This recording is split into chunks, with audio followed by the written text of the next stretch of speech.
Assalamualaikum warahmatullahi wabarakatuh. Saya Nadianti Auliansyah dengan NIM 210207085 akan membahas tentang motivasi dan fungsi jiwa tentang kebenaran.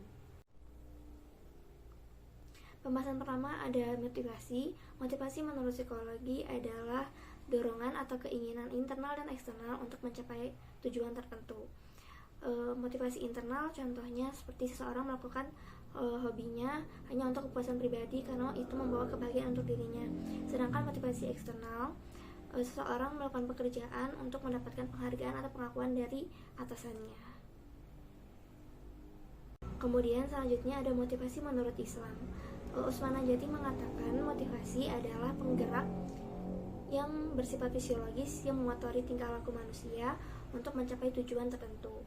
Nah, dalam Islam ini motivasi terbagi menjadi dua, yaitu ada motivasi yang mengarah kebaikan, juga ada motivasi yang mendorong untuk kejahatan. Baik, selanjutnya ada fungsi jiwa. Fungsi jiwa di sini terbagi menjadi tiga, yaitu ada al-qalb, ada al-aqal, dan al-nafs. Pertama, al-qalb atau qalbu merupakan materi organik yang memiliki sistem kognisi yang berdaya emosi. Kalbu terdiri dari dua aspek, yaitu kalbu jasmani dan kalbu rohani. Kemudian fungsi kalbu itu sendiri yaitu ada fungsi emosi yang menimbulkan daya rasa, fungsi kognisi yang menimbulkan daya cipta, kemudian fungsi konasi yang menghasilkan daya cipta. Dari sudut kondisinya, kalbu memiliki kondisi yaitu baik, yaitu kalbu yang hidup, sehat dan mendapatkan kebahagiaan. Kemudian buruk, yaitu kalbu yang mati dan mendapatkan kesengsaraan. Dan terakhir antara yang baik dan hidup, yaitu kalbu yang hidup aman, yang hidup namun berpenyakit. Baik, setelah kalbu di sini dilanjutkan ada akal. Akal memiliki arti menahan, melarang, dan mencegah. Maka orang yang berakal yaitu orang yang mampu menahan dan mengikat hawa nafsunya. Akal merupakan organ tubuh yang terletak di kepala atau otak yang memiliki cahaya nurani dan dipersiapkan untuk memperoleh pengetahuan dan kognisi. Akal juga diartikan sebagai energi yang mampu memperoleh, mengolah, dan mengeluarkan pengetahuan.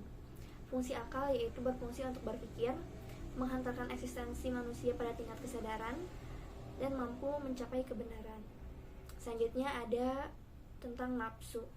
Nafsu adalah daya nafsani yang memiliki dua kekuatan, yaitu kekuatan al-ghadabiyah dan al-syahwaniyah. Al-ghadah adalah suatu daya yang berpotensi untuk menghindari diri dari segala yang membahayakan, yaitu tingkah laku yang berusaha membela atau melindungi ego terhadap kesalahan, kecemasan, dan rasa malu. Juga melindungi diri juga melindungi diri sendiri, memanfaatkan dan merasionalkan perbuatan sendiri.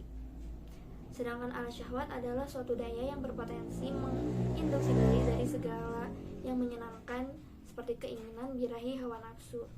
Nafsu juga dikenal dengan konasi, yaitu bereaksi, berbuat, berusaha, berkemauan, dan berkehendak. Baik, selanjutnya ada pembahasan mengenai struktur kebenaran.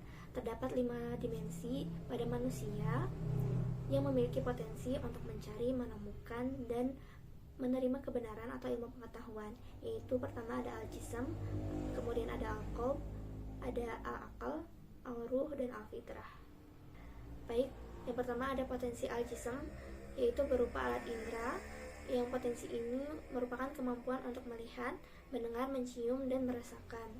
Manusia menggunakan alat indera ini untuk memperoleh ilmu pengetahuan atau ilmu sains yang kemudian diproses melalui bantuan akal rasional. Baik, selanjutnya ada potensi akal, yaitu berupa pemikiran rasional. Potensi ini digunakan untuk memperoleh pengetahuan yang bersifat rasional. Nah, rasional di sini adalah pandangan yang mengakui bahwa kita mengetahui apa yang kita pikirkan dan bahwa akal memiliki kemampuan untuk menangkap kesadaran, untuk menangkap kebenaran dengan diri sendiri.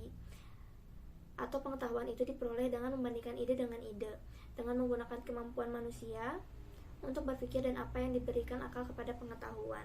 Dengan demikian, kemampuan akal dapat memberikan pengetahuan kepada manusia. Melalui cara ini, manusia memperoleh pengetahuan rasional dan logis. Baik, selanjutnya yang ketiga ada potensi qalb. Dimensi qalb ini memiliki kemampuan rasional dan emosional. Kecerdasan emosional merupakan bagian terpenting dalam jiwa manusia yang menentukan sukses atau menderitanya seseorang.